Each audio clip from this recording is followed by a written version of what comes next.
He notices her before she notices him. That's usually how it starts. He's across the room, maybe at a coffee shop, maybe at work, maybe just a friend of a friend at a party he almost didn't go to, and something happens in his chest. Not fear exactly, something quieter, something heavier. His hands get a little cold, his sentences get shorter in his head before they even reach his mouth. He rehearses a simple hi, like it's a speech, and then the moment passes. She walks away, or someone else talks to her first, or he just doesn't move. He tells himself it's fine. There will be other moments, but there's a quiet ache underneath that, a feeling like he watched his own life happen from the sidelines again. If you've ever been that guy, standing 3 feet from a conversation you wanted to have, frozen, this isn't a story about weakness, it's a story about wiring. Because here's the surprising truth. Shyness around women isn't usually about the woman at all. Psychology says it's about something much older, something that lives in the nervous system, not the personality. And once you understand what's actually happening in a shy man's mind and body, everything about it starts to make sense, including how it changes. But before we go further, take a second to subscribe, because YouTube rarely shows the same video twice, and if this helps you understand yourself or someone you love a little better, we may not cross paths again. Now let's go inside the mind of a man frozen by his own nervous system. Here's what almost nobody realizes. Shyness isn't shallow. It's not just low confidence. Psychologist Elaine Aron, known for her research on sensitivity, found that some people are simply wired with a more reactive nervous system. Their brains process social stimulation more intensely. A glance, a smile, a moment of eye contact. For a highly sensitive man, that registers as more data, more stimulation, more to manage internally, all at once. So while another guy walks up and says something casual without a second thought, a shy man's brain is running 15 simulations before he opens his mouth. What if I say the wrong thing? What if she's not interested? What if everyone around us notices I hesitated? That's not weakness. That's an overactive threat detection system, doing exactly what it evolved to do, just aimed at the wrong target. Because here's the twist, the brain doesn't fully distinguish between social rejection and physical danger. Neuroscientist Naomi Eisenberger found that the same brain region that lights up during physical pain, the anterior cingulate cortex, also activates during social rejection.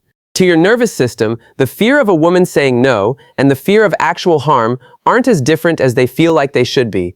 So when a shy man freezes near a woman he's attracted to, his body isn't overreacting randomly. It's protecting him from something it genuinely believes could hurt him. That wasn't weakness. It was biology. But here's where it becomes counterintuitive. You'd think the fix is simple. Just get more confident. Fake it till you make it. Push through the fear. But research from psychologist Bernardo Carducci, who has spent decades studying shyness, found something different. Forcing extroverted behavior onto a genuinely shy nervous system doesn't usually build confidence. It builds exhaustion, and sometimes resentment toward the whole situation. The men who actually change aren't the ones who force themselves to become someone else. They're the ones who learn to work with their nervous system instead of against it. That distinction changes everything. Now let's talk about attachment, because this is where the story gets bigger. Psychologist Sue Johnson, known for her work on emotional bonding, found that many adult behaviors around intimacy trace back to early experiences of connection and safety.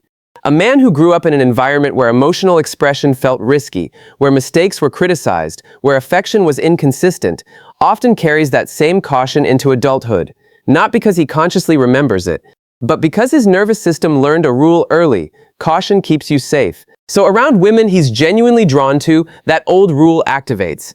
The stakes feel high, and high stakes mean hesitation. Here's what makes this bigger than just one relationship. This isn't really about women at all. It's about how a man relates to being seen. Shyness often isn't fear of rejection in the romantic sense, it's fear of exposure. A shy man usually isn't scared she'll say no.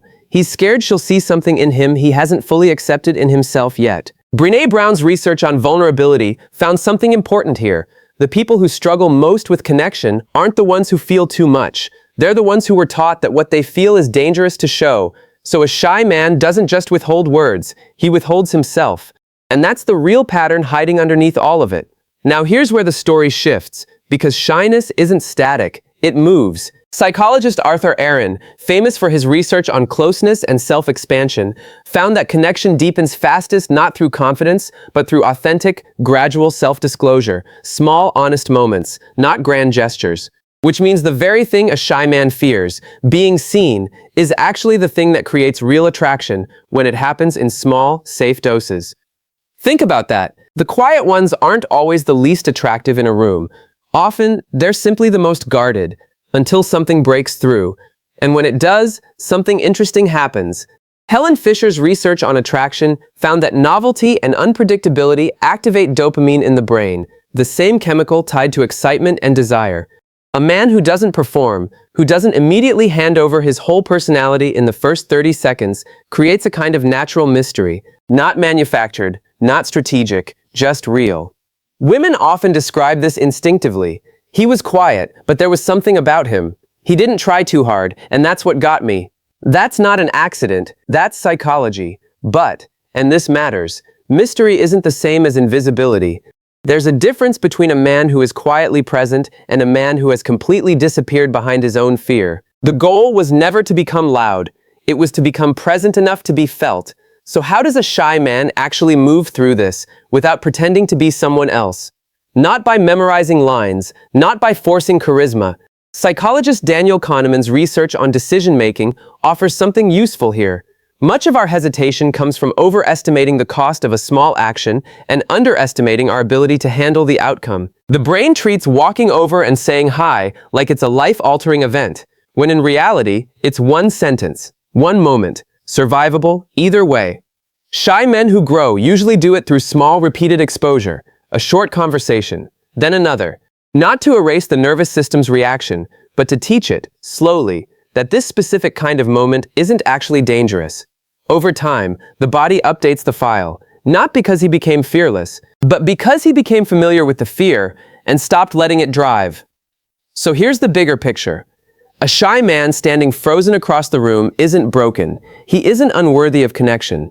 He's often more perceptive, more emotionally attuned, and more capable of depth than the men who never hesitate at all. His silence was never proof that he had nothing to offer. It was proof that what he had to offer mattered enough to him to protect. The goal was never to stop feeling that fear completely. It was to stop letting the fear make the final decision. Because somewhere in that room, there was a version of him who said one honest sentence instead of none. And that one sentence, small, imperfect, real, was often enough to change everything. If this helped you understand relationships a little better, subscribe and join us. Share this with someone who needs to hear it. And until next time, keep learning what really drives human connection.